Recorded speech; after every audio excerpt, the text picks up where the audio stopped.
So today, this morning, as we talk about our true nature and living authentically,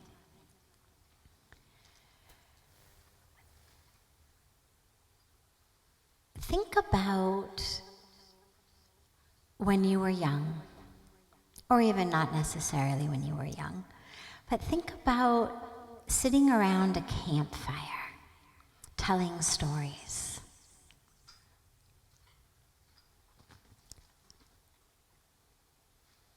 And then think about after that campfire, after the stories that we've been telling. Or if it wasn't a campfire, maybe it was a movie you saw, TV show you watched. Doesn't matter where the story came from. But a story goes into your mind. Something you heard someone else tell you, something you saw. And now think about how that story stays with you. And you notice especially the scary ones stay with you, right? We tell ghost stories around the campfire. The nice stories people don't usually remember, but the ghost stories, my God, everybody remembers, and they keep us awake all night long. This is what happens in our lives. We tell ourselves stories about ourselves, about our lives, about the world around us, about the universe. And they run our whole life. Like if you hear a song on the radio or whatever you're listening to, and that song stays in your mind all day long, and doesn't matter what you do, but that song is playing in your mind. This is how most of us live. We've got a song, meaning a story, something we tell ourselves. And it doesn't matter what we're doing, doesn't matter where we are. It plays and it plays and it plays and it plays constantly. And it ends up becoming that through which we see the world. That background music, but also the eyeglasses with which we see the world. This is my story. This is who I am. This is what we talk about when we talk about ego. And an easy way to think about it is if I say to you, "Oh, so nice to meet you. Who are you?" So you're going to give me your name, your age, where you're from, what you do, what your relationships are. You're so-and-so's husband or wife, or so-and-so's mother or father, or so-and-so's boss, so-and-so's employee.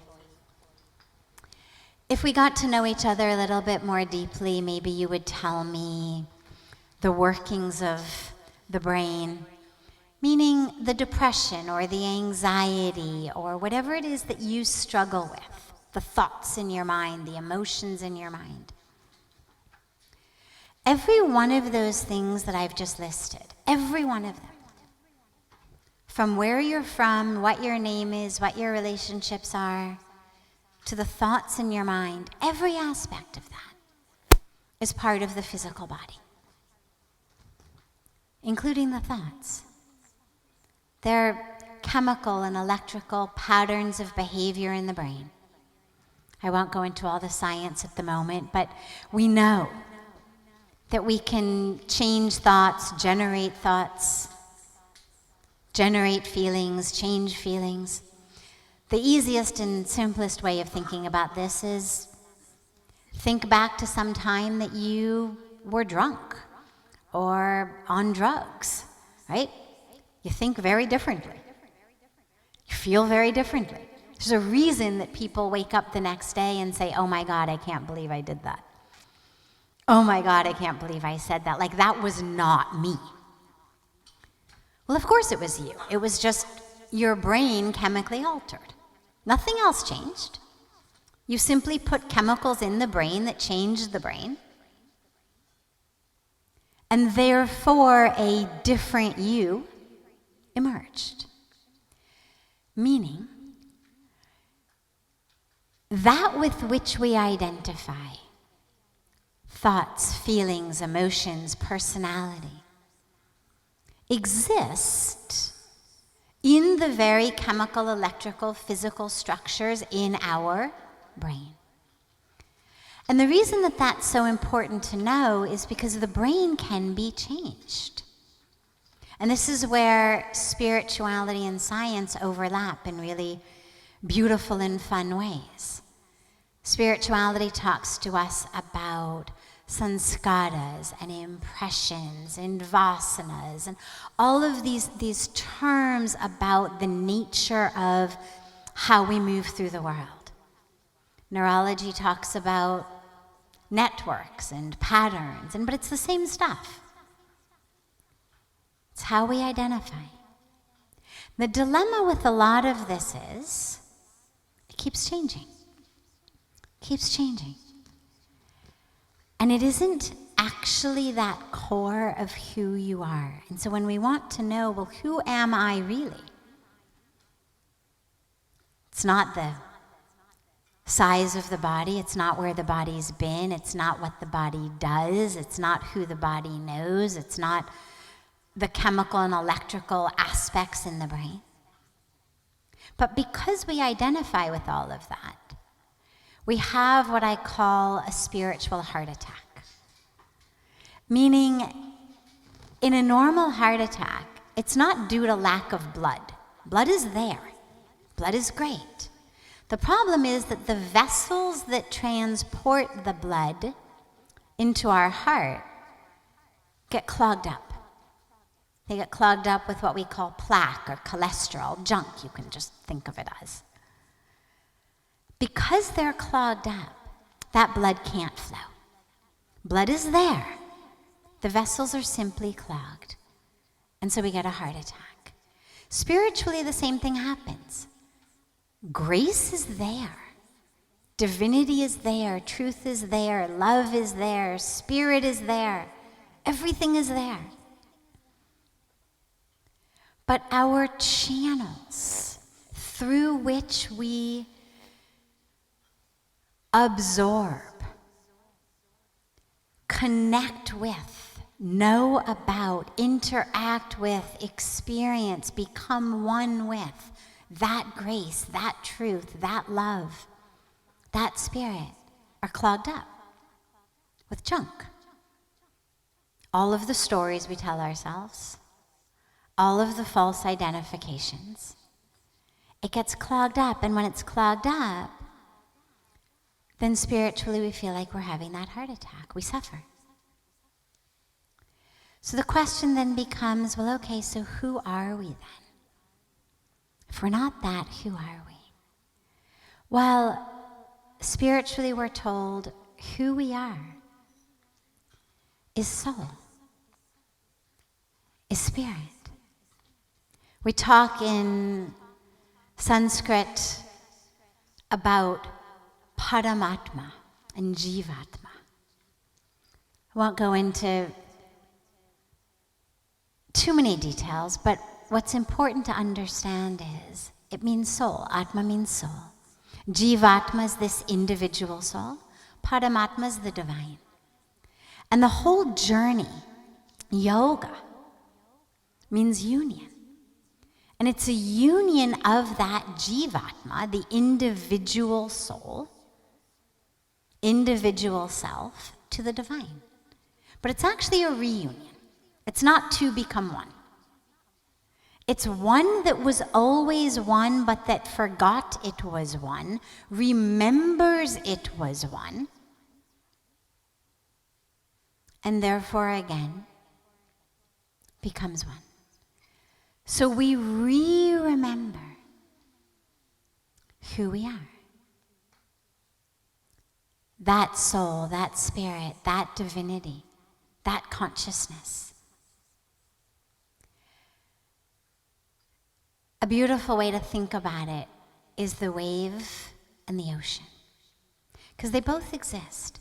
The fact that I am one with, inseparable from Paramatma, the divine, the supreme, doesn't mean that I'm not also Jivatma, individual self, here in this human body,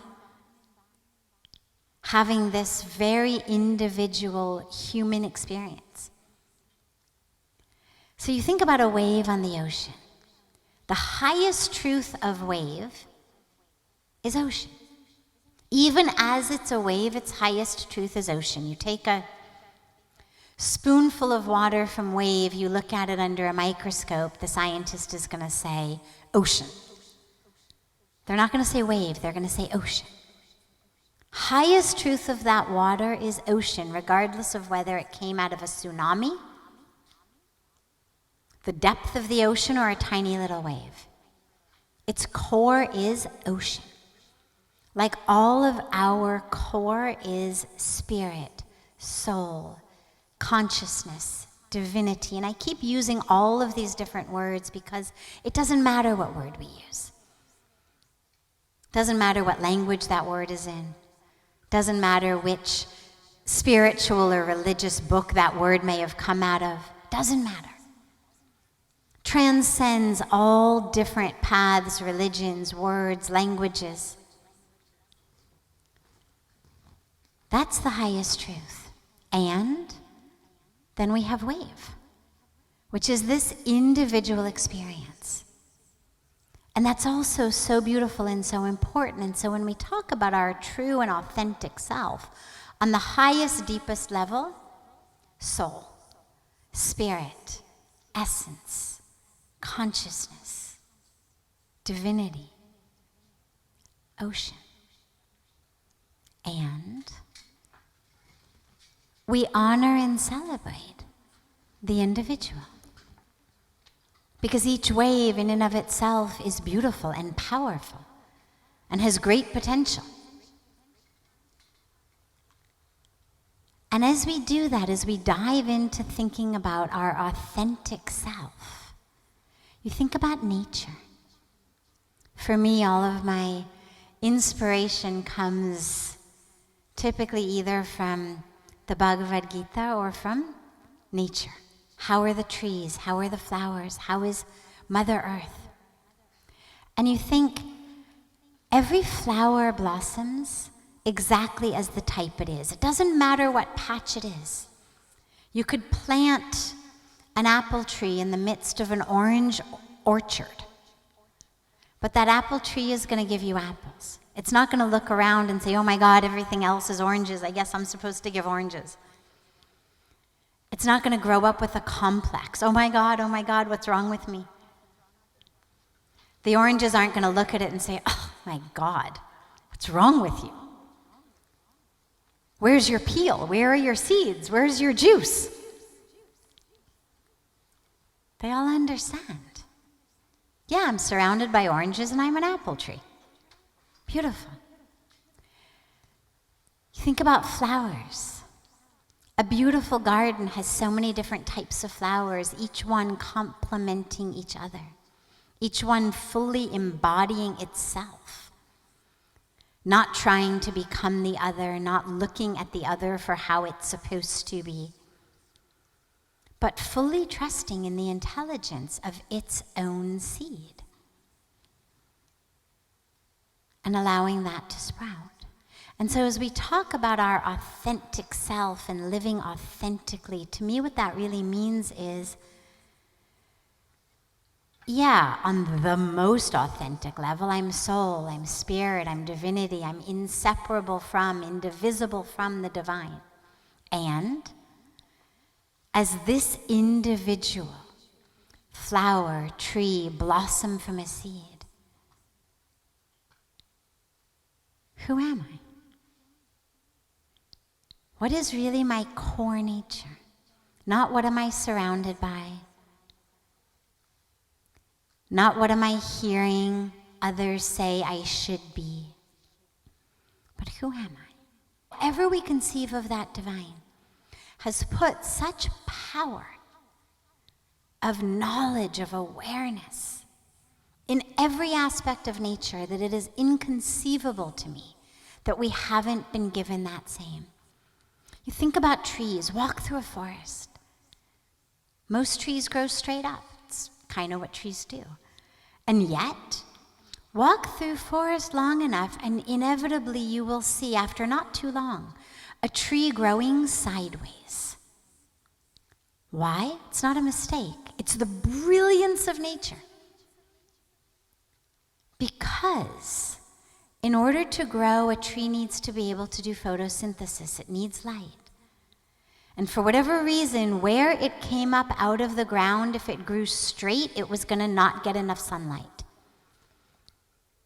And so the intelligence within it had it grow sideways, knowing my light is over here. If I grow straight up, I'm going to suffocate and die. Yeah, it's what everybody else is doing. Yes, it's theoretically what I'm supposed to do.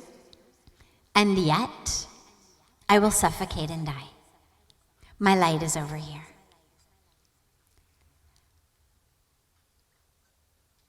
And so we recognize, as we are here in nature, to discover our nature, that we're allowed to grow sideways. As long as we anchor in that intelligence, it's always going to guide us. It's always going to show us who you are. And simply what's required is a removal of that which is not real self, so that the self can actually emerge. There's a beautiful story, and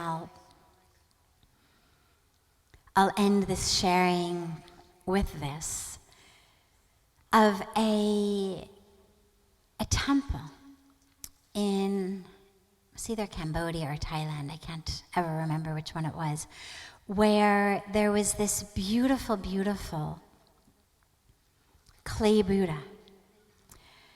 And the monks in the temple are cleaning the clay Buddha one day, and they notice that there's a light shining from within it, something sparkling.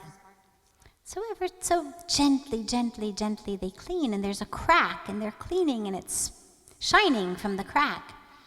And slowly, they realize that there's actually gold shining through. And ever so carefully, they realize, oh my God, the whole thing is gold. And so they start to remove the clay, and beneath the clay, they discover that it's actually a golden Buddha. And it turned out that hundreds of years prior, when the invaders had come through and were looting and destroying and melting all things gold, the priests in the temple of the golden Buddha had covered the golden Buddha with clay in order to protect it from being looted and stolen and melted down. And luckily the Buddha had survived, but unfortunately the monks had not. And so there was no one left who knew that the Buddha actually was gold. And the reason that I love that story is, to me, that is really the equation for true self, authenticity, and also peace and joy and bliss and meaning and everything that we're looking for in life. Symbolically, we want gold. Actual gold, more and more. The ego, we want, the more I have, the more I am. More I own, more I achieve, more I acquire, therefore the more I am. So we want literal gold, but we also want metaphoric gold. We want to feel like we are gold. Good enough, worthy enough, beautiful enough, successful enough. This, I want to be gold. And so we look outside, whether it's in titles or degrees or achievements, whether it's in beauty or clothing or our careers or whatever it may be. We look for that metaphoric gold to put on top of what feels like the clay of who we are, which is how most of us feel on the inside. And if we can just cover ourselves with gold, well, then I'll feel okay, enough, right for the moment. Whereas actually the beautiful teaching is, It's not about sticking gold on top of the clay. It's about removing the clay so that the truth of who you are, which is already gold, can simply emerge. And so as we look at true self, it's not about finding something and sticking it on us. It's about removing that which we're holding on to, that we identify